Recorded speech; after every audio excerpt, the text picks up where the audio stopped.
So China విస్తరణవాదం ఎలా ఉంటుందో మనందరికీ తెలుసు.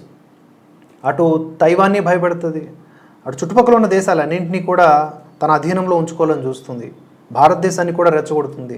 మన అరుణాచల్ ప్రదేశ్కి అక్కడ ఉన్నటువంటి మన గ్రామాలకి అది పేర్లు పెట్టి పొలిటికల్ మ్యాప్ని రిలీజ్ చేస్తుంది. ఇవన్నీ కూడా దరిద్రమైనటువంటి పనులు చైనా వైపు నుంచి అండ్ డిస్టర్బ్డ్ థింగ్స్ అనమాట.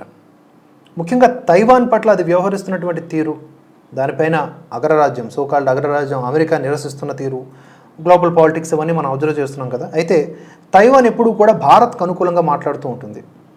రాజకీయంగాను వ్యూహాత్మకంగాను ఇదొక చర్య. తాజాగా అలాంటి పరిణామం చోటు చేసుకుంది.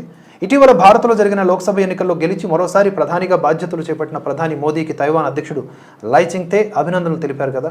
అప్పుడు చైనా అభ్యంతరం తెలిపింది. అంటే చైనాకి చెప్పే చేయాలి వీళ్ళ ఉద్దేశం అది. ఇంత నియంతృత్వం అండ్ ఈ చైనా మళ్ళీ ఇక్కడ ఉన్నటువంటి సోకాల్డ్ మేధావులకి ఆదర్శ పార్టీ, ఆదర్శ దేశం, మొత్తం ఇక్కడ ప్రజాస్వామ్యం పరిడి వెళ్ళిపోతుంది. మరి ఈ క్రమంలో తైవాన్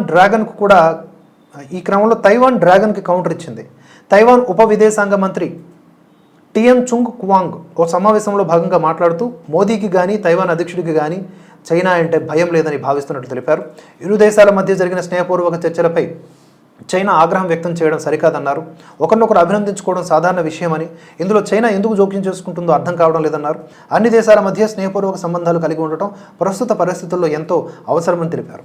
మోదీ భారత ప్రధానిగా బాధ్యతలు చేపట్టిన తర్వాత తైవాన్ అధ్యక్షుడు లై చింగ్తే మోదీకి అభినందనలు తెలిపిన సంగతి తెలిసిందే. ఇండో పసిఫిక్లో శాంతి నెలకొనేందుకు అనేక రంగాల్లో సహకారాన్ని పెంపొందించుకునేందుకు భారత్ తైవాన్ సిద్ధంగా ఉన్నట్లుగా తెలిపారు.